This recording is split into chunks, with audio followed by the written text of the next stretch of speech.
Ahojte kamaráti, vitajte pri ďalšom videu na tému zlomky. Tak čo na ne vravíš? Nie sú až také nesympatické, však? Už vieme o nich celkom dosť. V predchádzajúcom videu sme si spomínali porovnávanie.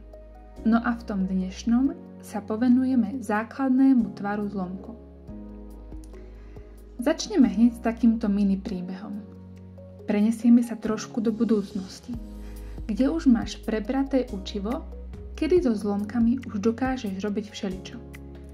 Napríklad ich odčítať, ščítať, násobiť či deliť. A ak to už aj náhodou vieš, o to jednoduchšie bude pre teba si to predstaviť. Pán učiteľ vám zadá príklad, kde máte spolu ščítať dva zlomky. Po chvíli sa vás opýta na výsledok. Z triedy sa začnú ozývať výsledky. Mne vyšlo 4 tridsiatiny. Nie, sú to 2 pätnástiny. Je to 6 45. 8 šesťdesiatín. Mohlo by sa zdať, že každému vyšlo inak. No my sme si už spomínali, že jeden zlomok môže mať veľa ďalších tvarov. A to vďaka kráteniu a rozširovaniu zlomkov.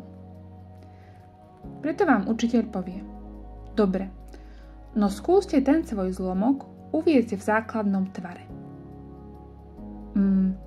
No čo tu ten základný tvar zlomku je? Upravíte zlomok tak, že ho budete krátiť, až kým čitateľ a menovateľ budú nesúdeliteľné čísla. Čiže ich jediný spoločný deliteľ je číslo 1. Tak sa v triede pustili do toho. Čo myslíš? Vyšlo im to isté? Čo sa stane s výsledkom 4 tridsiatiny? Spoločný deliteľ 4 a 30 je určite 2, keďže sú obe párne čísla.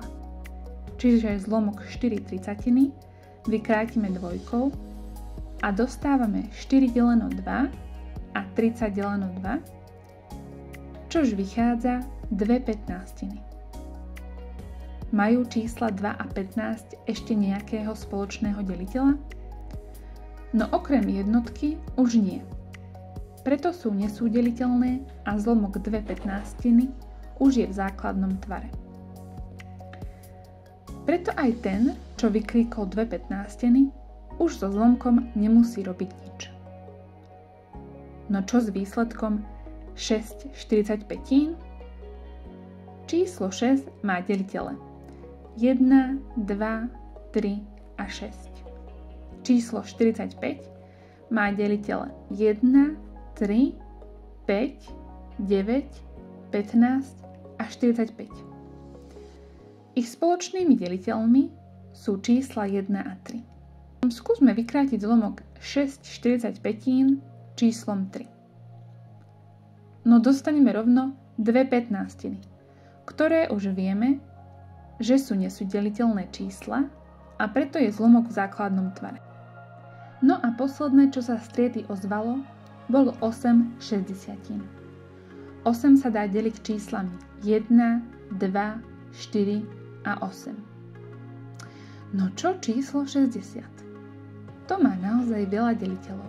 No dá sa deliť jednotkou, aj dvojkou, lebo je párne, tiež trojkou, štvorkou, päťkou, šesťkou, desiatkou, 12, 15, 20, 30 a 60.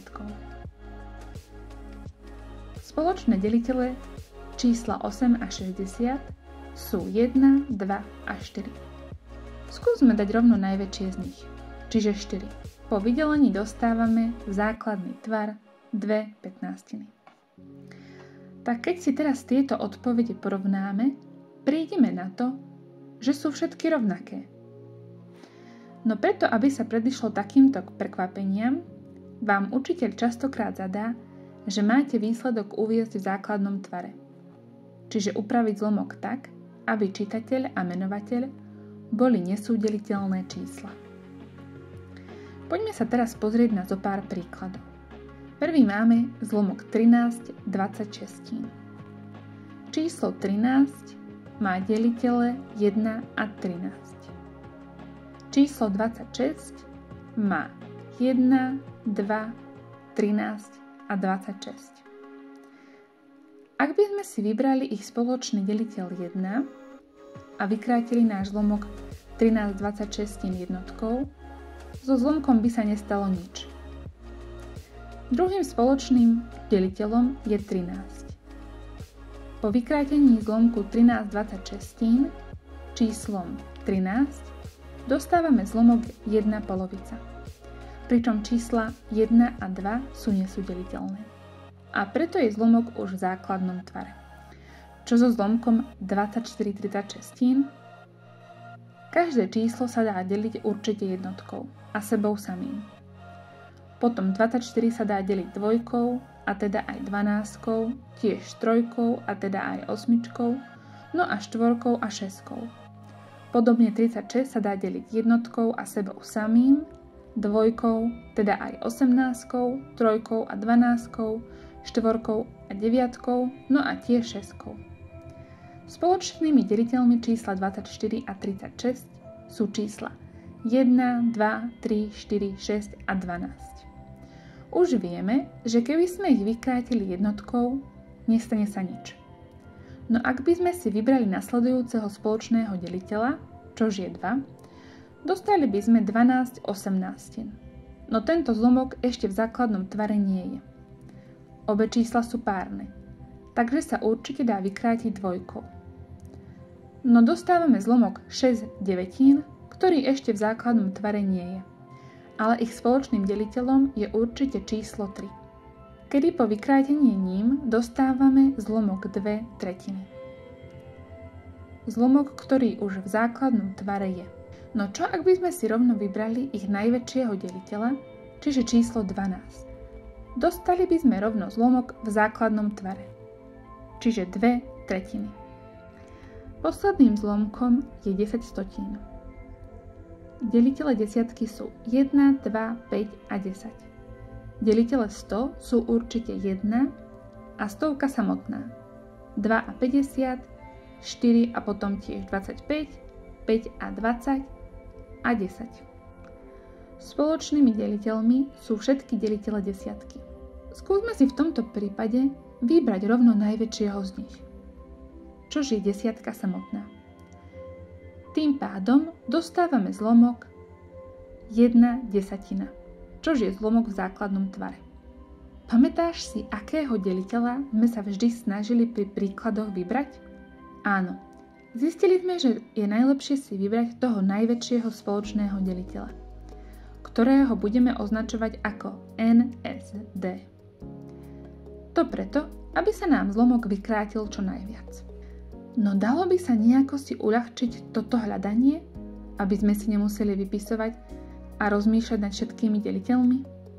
Počul si už o tom, ako nájsť najväčšieho spoločného deliteľa? Ak áno, môžeš preskočiť túto časť. No ak nie, tak sa na to môžeš pozrieť teraz spolu so mnou. Máme upraviť zlomok 150 225 na základný tvar. Tak si poďme nájsť ich najväčšieho spoločného deliteľa pomocou rozkladu čitateľa a imenovateľa na prvočísla. Rozklad na prvočísla budeme hľadať tak, že si obe čísla vydelíme prvočíslami, pokiaľ nám na konci nevyjde 1. Čiže 150 môžeme vydeliť určite prvočíslom 2. Vyjde nám 75. Následne 75 môžeme vydeliť trojkou, čož dáva výsledok 25. 25 sa dá deliť prvočíslom 5, no a 5 sa dá deliť opäť 5, čož nám dáva 1. Jednotlivé deliteľe sú samotným rozkladom čísla 150 na prvočísla. Čiže 150 sa rovná 2x3 x 5 x 5. Podobne urobíme aj s číslom 225, kde nám prvočíselný rozklad vyjde 3x3 x 5 x 5. Následne si tieto rozklady zapíšeme do tabuľky tak, že si tie čísla, ktoré majú rovnaké, zapíšeme pod seba. Následne ich najväčším spoločným deliteľom sú tie čísla, ktoré sa nachádzajú v oboch riadkoch. V tomto prípade sú to 3, 5 a 5. Vynásobíme ich medzi sebou a dostaneme 75. Keď si teraz týmto číslom vydelíme náš zlomok, dostávame rovno základný tvar 2/3. Skúsil by si to teraz najprv sám na týchto príkladoch? Dobre. Máme tu zlomok 96 128. Číslo 96 si rozdelíme na prvočíselný rozklad pomocou postupného delenia prvočíslami. Dostávame, že 96 sa rovná 2 x 2 x 2 x 2 x 2 x 3. To isté urobíme s číslom 128, kde dostávame 2 x 2 x 2 x 2 x 2 x 2 x 2. Zapíšeme si ich do tabuľky s tým, že rovnaké idú pod seba. Vyberieme si tie, ktoré sa nachádzajú v oboch riadkoch a dostávame, že po ich vynásobení najväčším spoločným deliteľom je číslo 32. Keď si teraz týmto číslom náš zlomok vykrátime, dostávame rovno 3/4, čož je zlomok v základnom tvare. Podobne urobíme aj so zlomkom 120 135, kde si najprv urobíme prvočíselný rozklad oboch čísel.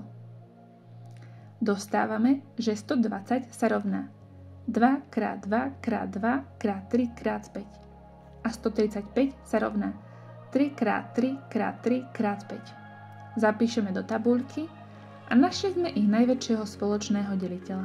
Po vykrátení zlomku 120 135 číslom 15 dostaneme 8/9. Výborne. Zvládol si už naozaj komplikovanejšie úkony so zlomkami. V tom ďalšom videu sa spolu pozrieme na ščítavanie a odčítavanie zlomkov. Tak zatiaľ ahoj a dovidenia v ďalšom videu.